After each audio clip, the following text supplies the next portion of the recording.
জানি না হয়তো কবে কোথায় আবার আমাদের দেখা হবে। আশা হবে না আর দৌড়ে সে কিতাব হাতে, বসা হবে না এমন পাশাপাশি একসাথে। আশা হবে না আর দৌড়ে সে কিতাব হাতে, বসা হবে না এমন পাশাপাশি একসাথে।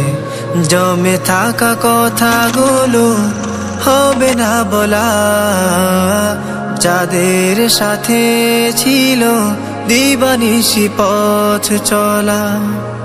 স্মৃতিগুলো ধুয়ে মুছে হয়ে যাবে লীন, বিদায়ের দিন শেষে অশ্রু সজল বেশে। চেনা সব মুখ হলো ধূসর মলিন, চেনা সব মুখ হলো ধূসর মলিন।